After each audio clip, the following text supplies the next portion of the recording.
Morning, Knicks Nation. Today is Thursday, the third day of October, 2024. I hope you're safe and healthy today. I hope your family's safe and healthy, and that the needs of you and your family in terms of food, shelter, clothing, as well as health are being met today. Blessings upon those that work in the healthcare field, along with the first responders who every day are saving lives. Those also that pick up garbage, keep our places clean, and those that make deliveries for our convenience. Double blessings on the men and women trying to help rescue, deliver, and recover teenagers and children that are the victims of child molestation and pedophilia. People that are also victims of prostitution and child prostitution, pornography, child pornography, human trafficking, and sex slavery. Double curses on the perpetrators of these things and those who actually profit from these things, and of course the pervert that drive the industries for these things. Finally, double blessings upon the homeless. More than 600,000 men, women, children, families, senior citizens, veterans, homeless in the United States of America, and millions around the world in similar or worse conditions. Blessings upon them, for theirs is the kingdom. So the question I've been getting a lot, especially in the last 2 days, is who is going to be the fifth starter for the New York Knicks? I think it's universally accepted and understood, or at least it should be, that Cat is starting at the 5. The whole reason, and a lot of y'all kept mentioning the 4, and I don't know why. The Knicks brought Karl Anthony Towns to play the 5 because Mitchell Robinson is out until December and Hartenstein is gone. They did not bring him here to play the 4. They brought him here to play the 5. So he's going to start and play the 5 spot. Not only that, I feel like he's more effective there because he spreads the floor. He's a passer that's actually even a better passer than Isaiah Hartenstein. If y'all remember how good Hartenstein was at passing and hitting cutters, Cat is better. He's even better than that. And of course, he's the best shooting big man in the NBA. So offensively, it's going to be dynamic with him at the 5. And then, of course, you're going to have OG and Mikal Bridges, and, of course, Jalen Brunson, the head of the snake. So you got those 4. Now, what you and I keep telling people that when they come on my channel and say, well, who's your starting 5? What my starting 5 is and what your starting 5 is doesn't matter. What really matters is what's Tibs' starting 5. That really is what matters. Now, in these situations, Tibs usually goes with Josh Hart. We all know that's his grandson. We all know he loved Josh Hart. He trusts Josh Hart probably to play all 5 positions if he had to. But the real reason is Josh Hart has a motor of all motors. You want to talk about a guy with a motor in the dictionary? Josh Hart's picture should be there. That's the guy with a motor, okay? You want to compare any player, wherever, coming out of college, whatever, and you want to know if they have a motor? Compare their motor to Josh Hart. Josh Hart has a motor. That's big time in Tibs' mind. He plays defense, another big time, and of course, he rebounds. The best rebounding 6'4" guy in the entire NBA at 6'4". You know, there's guys that are better, that are taller, but at 6'4", no 7-foot wingspan, but he is the best rebounding 6'4" guy in the NBA. So that's why Tibs loves him. So you can understand that. But let's just talk about it for the sake of talking about it. And maybe Tibs might change his mind. There is a slight, and I'll tell you why. Because if you have to understand, what does he look for? Well, I just told you. He looks for defense. He looks for motor. He looks for rebounding. Okay. Now, I had said I liked Precious Achuiwa in that scenario because he will give you defense, he will give you rebound, and he will definitely give you motor. But what him and Josh lack is consistent shooting. Everybody has a weakness. Both of those. Now, I don't know how Precious is shooting the ball right now. I don't think it's fair to go with how he shot the ball earlier last year or whatever, because he's a young player. He's still developing. And I don't see the Knicks practices. So I don't know what his shooting is going to be like in the scrimmages. Tibs and them will be able to see. If Precious is shooting at least average, like I think Josh Hart is a 32 or 33% three-point shooter. And Josh Hart has hit some big threes, for the Knicks. But if Precious could at least get that or a little bit better, like the league average is 35, I think. If he was to get 35, he should start. Okay? And because he'll be better. And this is the reason. Let's please get this clear. Compare it to the Celtics. The Celtics is the team we should be comparing ourselves with if we're going to look at schemes against us. They're one of the best defensive teams in the league. They are the NBA champions, and there's a reason for that. What the Celtics would do is what the Knicks would do. They're going to let the worst shooter have as many shots as he wants because that'll create more stops. So if Josh Hart is out there, you're going to see them double up other players all around the floor and let Josh Hart have open three-point looks. They're going to let him have that. Okay? And so if he's hitting 1 out of 3, which is basically 33%, they'll take that because that's 2 stops out of 3 times down the floor. And so that's what they'll do all night long with that. They'll try to let him. And they'll do the same with Precious.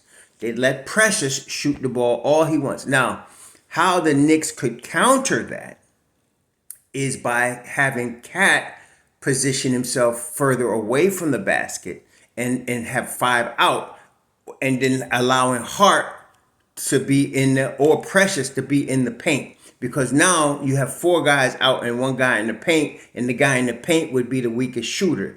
Of course, that's the counter to that. So that's the chess game that will go on. The teams like the Celtics will let Josh Hart shoot or let Precious shoot, and hopefully they'll take as many threes as they want.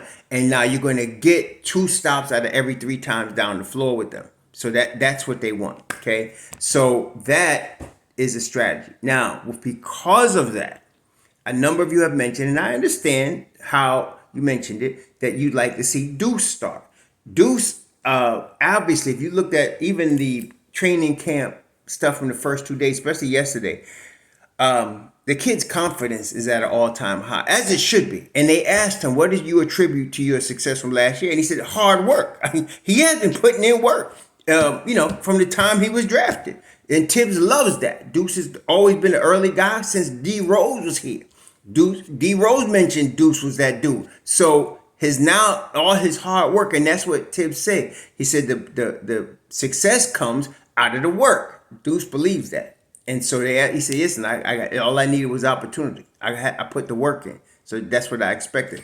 I already knew Deuce could shoot the rock from the time before he was in the rookie. We all knew he could play defense, but not all of us understood he could shoot the rock. Some of us don't understand. He's going to add a floater to his game. See, and of course, he's got tremendous athletic ability to flush it on somebody if he needs to, as he's also shown that at 6'1" in the change. So that's something. So some of you have advocated for Deuce to start. Problem. All right, so let's look at it problem and positive. Problem is you're going to lose some rebounding, right? So you're going to have Cat, OG, and McCall along the front line. Now, and then of course, so that's, you got your positives with that. And then you got Deuce, but you're going to lose some rebounding because you're going to have Deuce and Brunson. Now, the thing is, in a theoretical world, which a lot of people like to live in, it doesn't sound good. But if you look at statistically, Deuce and Brunson have been extremely effective. They've been positive in all the minutes they play together. So you might be theoretically losing rebounding. And Tibs might look at that harder or less. I don't know. But you might be theoretically losing rebound. That's about the weakest part of that type of lineup. It's the rebounding. You're going to see if you're going to lose rebound on that. Because Mikal Bridges is 6'7", 7-foot wingspan. But he's not a big rebounding specialist. Neither is OG. They both can get you 4 or 5 or 6 boards in the game. And of course, Cat can rebound. He's a double-digit rebounder. So you will get some boards in the game, and there'll be a focus on that. But theoretically, you would lose rebounding by having Deuce start. But on the positive, if you start Deuce McBride, first of all, the wing is locked down. Deuce, McCall, and OG, the wing is locked down. Okay? And so that provides that. But even more, just as important, all 5 starters would be shooting in excess of 40% from 3.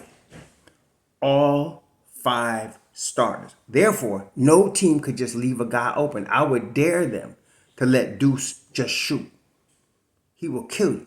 okay? Because he could shoot the rock, especially if you're getting now. You're going to see more from Deuce this year because he's going to get more consistent minutes. This will be the first year that from training camp all the way through, he's going to get consistent minutes. Last year, if you remember, it was Q Dog and DiVincenzo, and Deuce was like, he was in that rotation, but situational. And until all the injuries came, then he became serious rotation guy, getting 20, 30 minutes a game. This year, he's going to be getting that 20 minutes a game consistently. So if you were to start him, and especially if he knows he's going to start, and this is the thing, whoever the starter is, whether it's Deuce, Josh, or Precious, whoever the starter is, they're going to start for 30 games. Once Tibs makes a decision on his lineup, he ain't changing it for 30 games. So it's not like he's going to change from week to week.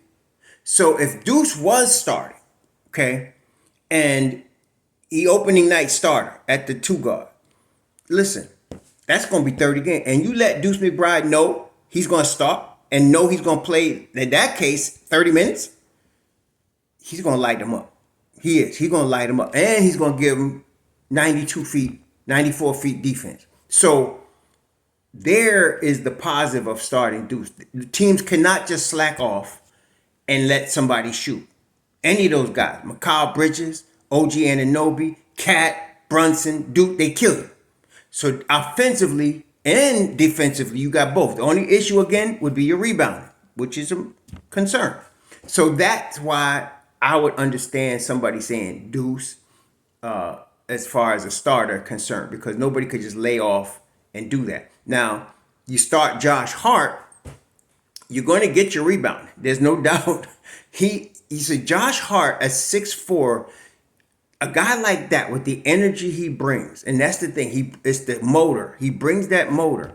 You're going to have to watch him because he will crush you by swooping in from the wing and getting rebounds. He does that. He's been doing that his whole career. Nobody's going to stop him from doing that. So you're going to have to watch him because he'll get offensive boards and you'll get 2 and 3 shots down the floor. That will kill teams. So that's important. That's why I think Tibs is going to end up going with him. You're still going to get tough defense from him. Okay? The shooting, though, is going to be iffy. It's going to be on and off. It's going to be on and off. Teams are going to let him shoot. So that's the situation now. We'll see. I still think Tibs is going to end up favoring Josh Hart. That's just his boy. He just trusts Hart, but he also trusts Deuce. Tibs 100% trusts Deuce. Loves Deuce. There's no doubt. And Tibs also understands. I mean, I just looked at Basketball Reference and saw the numbers with Deuce and Brunson. I'm sure with the Knicks analytics department, and them guys get paid to do this, I'm sure they all know what I've seen. They could obviously see it. So I can understand if they started Deuce. And so we're going to find out. Tibs in the preseason, I seen one of the beat writers talk about who is Tibs mentioning as kind of a hint to who he's going to play. That don't mean nothing.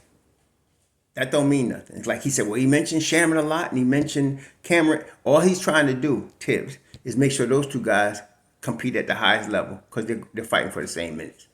That's all. That's it. and he didn't mention Jericho Sims. That don't mean nothing either. That don't mean nothing. Okay. Jericho's going to ball. He's going to play. Okay. And he's going to play in the rotation. Question is, who's going to be with him? It's going to be Jericho. It's going to be Precious. You want to find out who them other 2 guys. It's going to be Josh Hart. It's going to be Deuce. I think Shamet is going to be that 9th guy. I favor Shamet. Just overall basketball IQ, consistent shooter, adequate enough defender. And that's the most. See, this is the thing. Somebody put out some highlights of Shamet and, he showed him going to the basket, dunking and all that. Listen, that ain't his game. Okay? Highlights got to be balanced with lowlights. Most of y'all don't understand that. Highlights got to be balanced with lowlights. You want to not only see the highlights and get excited about that, but look at what his weaknesses are and understand that that's what really you're going to get. And if, what you're going to see on the floor. So with Shamet, he is a classic spot-up shooter. Classic, move to the right spot, play high IQ offensive basketball, and knock down a wide open 3. And that's what you want from him. Okay, and that's perfect on the second unit. Defensively, he's going to try his best to stay in front of his guy. He's not a classic Tibs, Deuce type defender from the perimeter. You're going to have to help him out defensively. But if he's out there with Jericho and Precious and Deuce and one of the starters, he should be fine. He really should be okay in that second unit. So I like him, but the shooting, see, Dante DiVincenzo brought it all. Dante could hit an open three. Dante really could flush it on you. Dante could play defense, play the lanes, play smart ball. Like I said, I love Dante. Most of us, I really didn't like the trade because of that. But I understand. It's like, I understand. Okay, they had to do it. But we gave up a lot with Dante DiVincenzo. So you're not going to replace Dante with one guy that could do one thing. Dante did everything. He handled the ball. He defended. He played the passing lanes. He rebounded the ball. And of course, he could knock down open shots as in the clutch. What you're going to get from Shamet is that last thing. He can knock down open shots in the clutch. Yes, he can. But he's not going to play the rest of the game the way Dante DiVincenzo did. So you're not replacing Dante with Shamet. Some of y'all think it's not. No. But that one thing, if you can get rebounding and defense around Shamet on the second unit, you can replace it. You definitely can. So as far as the starter, though, like I said, I think at the end of the day, we could all argue about it. Don't waste your breath. Tibs is going to do what he do. And I think he's going to do Josh Hart. At the end of the day, that's what's going to happen. I could understand Deuce. I'd actually like to see Deuce and Brunson. I would. And the reason I'm intrigued by it is because if the rebounding keeps up, like in other words, you would have Josh Hart with Precious and Jericho and Shamet on your second unit. There's no shooting there except Shamet. Okay, so they double up Shamet, and then you'd have to have another shooter with them from the starting unit. So you probably McCall Bridges. So you get McCall and Shamet, and then you'd have some defense and rebounding now, but you really wouldn't get a lot offensively. Okay, but if he was to start Deuce because I'm Deuce Hop, if he was to start Deuce with Brunson, I think it would work. I just want to see how, and I know he would, how the rebounding goes. That's what he's going to be focused on, how the rebounding goes with that unit. So we'll see. But Tibs has his ideas already. This guy has not just started coaching yesterday. And not only that, he knows all the guys on this team. He knows their tendencies. He knows what works and what doesn't work. He's going to be looking at this stuff. And of course, he's going to spend all night in his office studying film. So we'll see what he comes up with. I wouldn't necessarily take what you see on Sunday in the first preseason game as what he's going to do. A lot of people are going to do that, but I would wait until the end of the preseason, and then he'll make his announcement, obviously, like he always does before the opening game, as to who his starters are. So you'll see, but we'll find out soon enough, and I'm just glad it's time to play. So Sunday they start the preseason. That's going to last about a week and a half maybe, and then opening night against Boston. Let's bring it on. Let's get it done. Let's go get this chip. Y'all enjoy Thursday. Shalom.